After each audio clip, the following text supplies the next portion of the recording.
New details about the unique web operation, which became one of the key blows to Russian aviation, were shared by the head of the security service of Ukraine, Vasyl Maliuk. According to him, 117 unique drones were used to carry out the operation. They look like ordinary drones, but each one contains two shaped explosive charges inside the body, with a total weight of 1.5 kilograms. The main targets were fuel tanks, missile compartments, and the destruction of equipment that the Russian forces do not have in reserve. And in order to get the equipment deep into the Russian rear, the security service of Ukraine bribed Russian customs officers. According to Vasyl Maliuk, in the operation, everyone played their own role and did not know the full plan. The people who made the drones didn't know it was for the web. The people who built the housings didn't know it was for airplanes. The transporters also weren't let in on the details. Everyone was responsible for their own critically important area of work. I gathered the best drone operators from the Alpha Special Operations Center. They entered the combat control post at 5 in the morning. Their phones were taken away, and the work began. Each person was given their objective and assigned a specific plane. Everyone had a terrain model that took into account the landscape, the location of the housings, the route, and the timing for the flight. I had my own models. You've seen the photos. Vasyl Maliuk, head of the security service of Ukraine, during a meeting with journalists. The SBU carried out Operation Web on June 1st. At that time, Ukrainian drones hidden in trucks struck 4 Russian military bases, Belaya, Dyatlov, Lenya, and Ivanovo. As a result of the operation, 41 Russian aircraft were hit. Most of them were strategic bombers. Russia's estimated losses amounted to $7 billion. Meanwhile, on the front lines, Ukrainian defenders continue to repel Russian attacks. In particular, in the Lyman direction, they repelled assaults in the areas of Tverdoklabovo, Redkudub, Karpovka, Krakovka, and Zelenaya Dolina. In the Kramatorsk sector, the Russian army stormed defense positions near Novomarkov, Nikolaivka, and Stupachki. And in the Pokrovske direction, the enemy tried to advance near Novotoretskoy, Myrolubivka, Alexievka, and Novopavlivka. There is a very brutal fight going on. I'd even say not just tough, but truly brutal against Russian drones. So, obviously, if we're talking about Pokrovsk, the enemy's goal to break through head-on didn't work out. It's necessary to change tactics. The tactics have been changed. Now, there's an attempt to split our defensive redoubts into 2 separate bridgeheads, accordingly. And then, to deliberately try to attack and destroy these 2 bridgeheads. In the North Slobozhansky direction, in the Sumy region, we have at least managed to get close to stabilizing the front line in those areas where the enemy has currently been stopped. Footage of combat operations was shared by the soldiers of the 15th Brigade of the National Guard of Ukraine, Karadag. The fighters are clearing out Russian positions in a forested area in the Kharkiv region. As a result of the operation, several invaders were eliminated, and a wounded National Guardsman was successfully evacuated. And in the North Slobozhansky direction, Ukrainian drone operators from the Border Brigade Prime delivered a devastating strike on the positions of the Russian occupiers. As a result, Russian mortar and drone positions were destroyed, along with a dozen enemy shelters and 2 ammunition depots. There are problems with heavy equipment. There just isn't enough of it. And, basically, when the Russians try to attack in columns, well, it's pretty obvious how that ends for them. As last week showed, these columns are being destroyed by our defense forces. That's why our counteraction is focused on this, to create a gray zone, or rather, a kill zone for the enemy, so they can't even get close to our positions. And over the past day, 1,010 Russian soldiers were eliminated by Ukrainian fighters. The total losses of the Russian army since the start of the full-scale invasion amount to 1,012,500 people. The day before, a tank, 5 enemy armored vehicles, and 58 artillery systems were also destroyed. In addition, 138 drones were shot down, and 127 units of automotive and special equipment, as well as fuel tankers, were hit. Ihor Oleksandrovich Romanenko, founder of We Will Close the Sky of Ukraine. Lieutenant General Glory to Ukraine. Welcome. Glory to the heroes. Greetings to you. Yes, Ihor Oleksandrovich. Speaking of the situation at the front, every day, every broadcast, of course, we pay attention to this because our country is at war and we see how the front is changing. Just the other day, Syrsky met with journalists. We also heard about the situation at the front. We would like to hear your assessment. How do you see the front changing right now, and how are the Russian occupiers acting at this moment? Because when we talk about the summer offensive, the one that was announced, that was discussed in the media, yes, we can already see it. The first month of summer is coming to an end, but nevertheless, there is already information emerging that the Russians are already building up manpower and could still move further, either towards Kiev or towards NATO countries. Right now, they need time to resolve the issues in Ukraine, which they haven't been able to solve for the fourth year in a row, so that later, they can deal with things elsewhere. They simply don't have the strength to simultaneously conduct combat operations against NATO.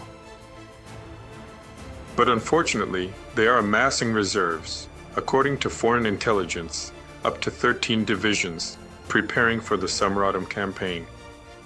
This is very dangerous in the long run, because we can see that even with the resources they had accumulated by the end of last year over the winter, they are carrying out their strategic offensive operation. You mentioned that there are about 50 to 200 clashes and intense actions every day in places like Pokrovske, Kostantinivka, Sumy region near the Kursk border, Lyman, and so on. And unfortunately, in some areas, the enemy is making tactical level advances. There are very intense, heavy battles going on. Yes, since reserves are needed, they are gathering and preparing all of them. We have quite a few problems with this issue.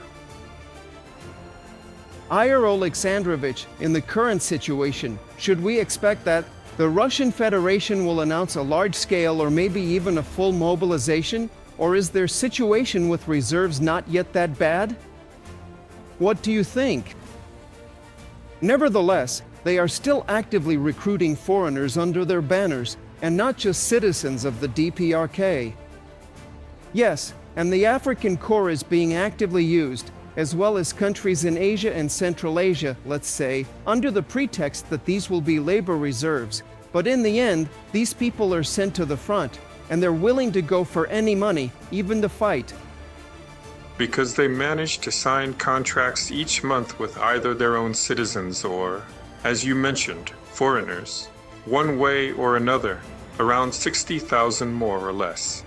This allows them to accomplish their current operational objectives. That is, for the 2025 campaign and to prepare for, I would say, the second stage of the summer-autumn period. That's why they're building up reserves. So, we've already described the situation with personnel.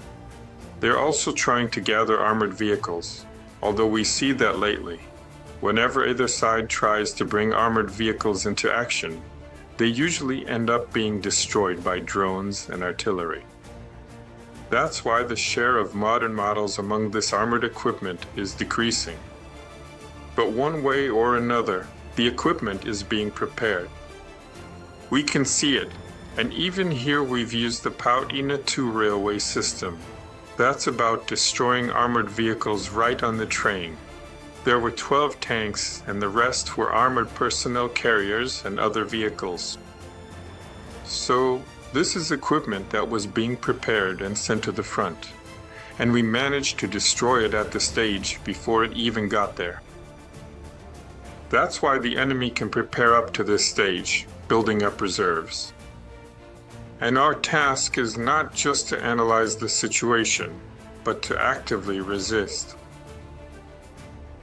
And for that, we need to carry out mobilization, a decisive mobilization, to stabilize the situation and stop the enemy's advance. And what General Syrskyi said about counteroffensive actions can only happen if, in addition to restructuring and switching to a core system, which is a management element, corresponding reserves are created. At the very least, operational reserves. I'm not even talking about the need for a strategic reserve in such situations, but at least reserves at the operational level.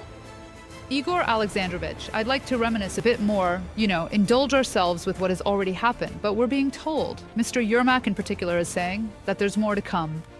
Let's recall the special operation Spiderweb. So, for this operation, The security service of Ukraine bribed Russian customs officers to get equipment deep into the rear of the Russian Federation. This was revealed by the head of the SBU, Vasyl Maliuk. According to him, everyone involved in the operation played their own part and didn't know the full plan. Let's listen and discuss. The people who made the drones didn't know it was for Spiderweb. The people who built the little houses didn't know it was for the planes. The transporters also weren't let in on the details. Each person was responsible for their own extremely important, separate area of work. I gathered the best drone operators from the Alpha Special Operations Center. They arrived at the combat control post at 5 in the morning. Their phones were taken away, and the work began. Each one was given a target, assigned a specific plane. Everyone had a model of the terrain, which took into account the landscape, the location of the houses, the route, and when to fly. I had my own models. You saw the photos. Vasyl Maliuk, head of the Security Service of Ukraine, during a meeting with journalists.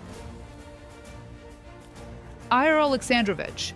Well, of course, we can't know what special operations will happen in the future or when they'll take place. We really want to find out about it as soon as possible and for smoke to be rising from the territory of the terrorist federation. But speaking of this special operation, it's very telling that corruption is helping us win this war. In some places it's corruption, in others probably it's people who disagree with Putin's regime. And even if they do agree, there are people who just don't want to fight. How can we use that going forward? And do you think we will keep using this in the future? Use it? The question isn't just about using it. We need to use everything necessary to carry out this kind of operation. Since it was being prepared for a year and a half, you can imagine how much effort it took. That's why people were working on their own areas, their own lines of work, and were brought into the overall operation. That's true, because previous actions carried out by some of our special agencies have shown that if an operation becomes known to a wide circle of people, it usually fails for one reason or another. And then you have to come up with excuses about what went wrong and where. But that's just a poor excuse. So I would like not only to see, as you said, the results of the action. I would like to be sure that they have been carried out, just like it happened there, with the web, with the airplanes, and on the railway convoy where the armored vehicles were. And by the way, after the Americans saw the consequences of the drone swarm attack on airplanes at the airfields, they started analyzing the situation. They have quite a lot of bases around the world. So they need to think carefully about how to prevent this from happening to them. In other words, the experience.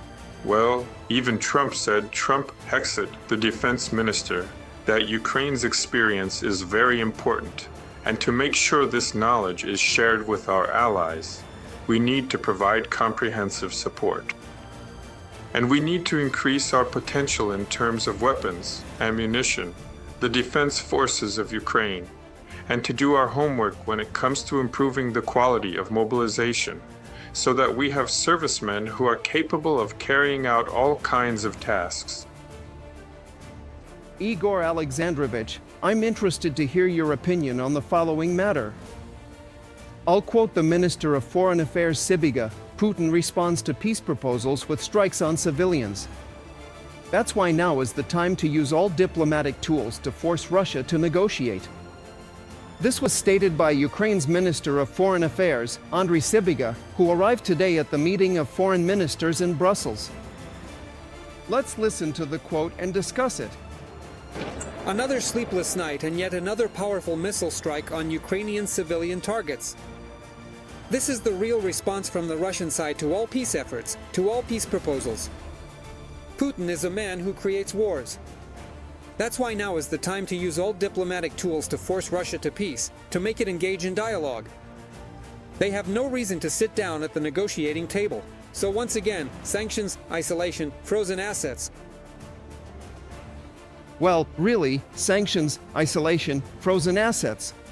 I'd probably also add active military assistance. That's what we need. Iyar Oleksandrovich, we literally have a minute and a half left. In your opinion, when can we realistically expect to fully receive this from our friends and partners? We really don't have any more time to delay this assistance. Unfortunately, lately, with this president's administration, everything is happening the other way around. That is, sanctions are not being imposed, and so aid is being rolled back. So what else is there in the algorithm? So it's very complicated here. I can imagine how hard it is for our diplomats to work. And I am absolutely certain that the most significant help in their work would be the successes of the Ukrainian Defense Forces on the battlefield. Therefore, if the state focuses comprehensively, together with our allies, our real allies, on strengthening the capabilities of Ukraine's defense forces, that will be the best support for diplomatic work and for implementing the algorithms our Minister of Foreign Affairs talks about. Iyar Oleksandrovich, well, thank you very much for joining our broadcast. Thank you for your analysis. Of course, we'll be inviting you to join us on future broadcasts as well. Iyar Oleksandrovich Romanenko, founder of the Close the Sky of Ukraine, charitable foundation and lieutenant general, was with us today.